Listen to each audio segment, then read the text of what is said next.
And those are 17 Sustainable Development Goals. Now, you need to form groups of 2 because I will assign each group an SDG. And you will create a creative video presentation about it.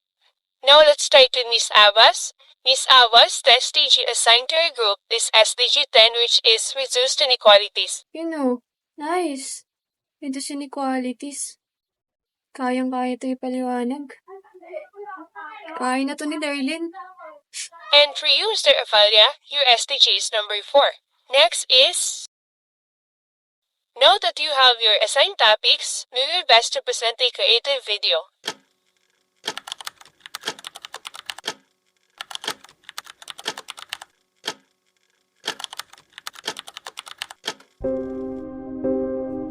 Reduced inequalities. The world's wealth is concentrated in the hands of a few people, which frequently leads to financial and social inequalities.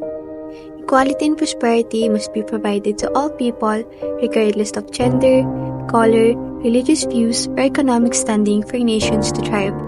When each person is self-sufficient, the entire world benefits. The sustainable goal aims to achieve equal opportunities and to end discrimination in order to build a better life for humanity. How were the SDG 10 developed and what is their significance on a global scale? SDG 10, or Reduce Inequalities, was developed with the understanding that reducing inequalities within and among countries is essential for achieving sustainable development. It aims to promote equal opportunities and access to resources, ensuring that no one is left behind in the pursuit of development. The significance of SDG 10 on a global scale lies in its recognition that inequality is not only a moral issue, but also an obstacle to sustainable development. By addressing inequalities, countries can foster more inclusive and resilient societies, promote economic growth, and create opportunities for all. SDG 10 strives to build more resilient and inclusive societies. It recognizes that when everyone has equal opportunities and access to essential services, the entire community benefits. It also highlights the importance of international cooperation and partnership in addressing global inequalities.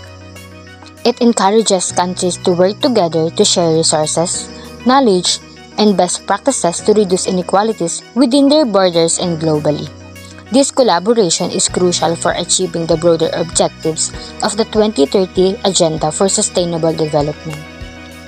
What progress has been made globally in achieving the SDG 10 since their adoption in 2015? The bottom 40% represents the poorest percentage of the population and they fall within the lower income bracket. This means that the income of the poorest 40% of individuals in many countries has increased faster than the average income of the entire population. It's a positive sign because it indicates that efforts to improve the economic situation of the poorest sector of society are successful, and they are already seeing real progress in their standard of living. So, governments have implemented various social welfare programs to support those in need. These programs provide financial assistance, health services, and other essential services to individuals and families with low income. So by doing so, they help reduce the gap between the rich and the poor by ensuring that everyone's basic needs are met regardless of their financial situation. Decreased in the number of people living below half the median income. This means that fewer people are living in extreme poverty, which is defined as having an income less than half the national median income. It's a positive sign or trend because it shows that efforts to lift people out of extreme poverty are successful, bringing about an overall improvement in the standard living for many individuals. Equal access programs. Governments implement programs and policies aimed at providing equal access to education, healthcare, and other essential services. Through this, the basic needs of all sectors of society are addressed, reducing the gap between different groups in society. This is indeed a good progress. Stability of income from labor. Despite some challenges, such as the decrease in the overall share of income from work, the share of income from work in GDP remains stable. This indicates that efforts to ensure fair wages and working conditions are relatively effective, preventing a further decline in the income earned by workers compared to other forms of income. What challenges do countries face in implementing the SDG 10, and how are these challenges being addressed? There are some challenges that countries face in implementing the SDG 10. These are the COVID-19 increase in between inequality,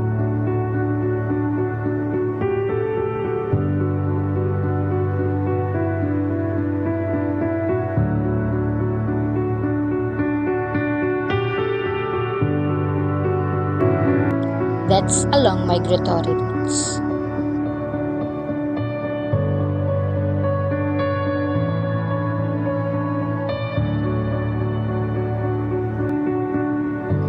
high numbers of refugees,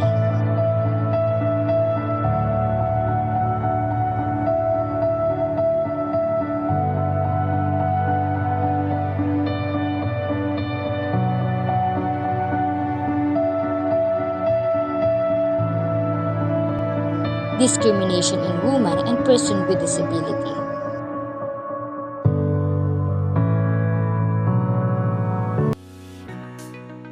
They address the challenges mentioned by the following.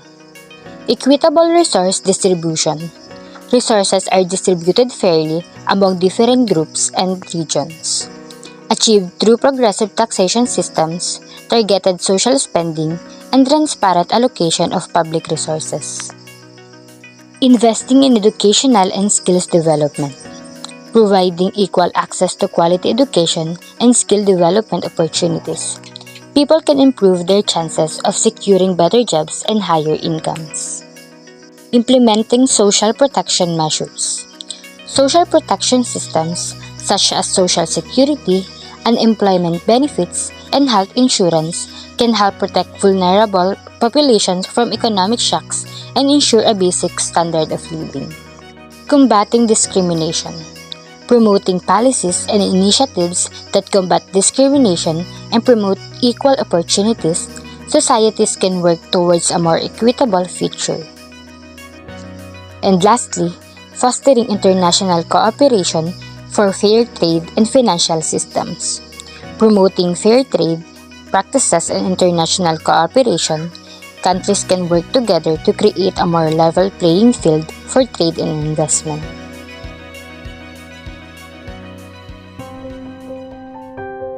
As we move forward, it's essential for each of us to consider how we can contribute to the achievement of the SDGs. Mag-volunteer sa mga local organizations or mag-participate sa community initiatives na naka-align sa SDG. Educate others about the importance of SDGs and encourage collective action towards sustainable development. Or advocate for policy reforms and initiatives na magbibigay support sa SDG at pa local, national, or international levels.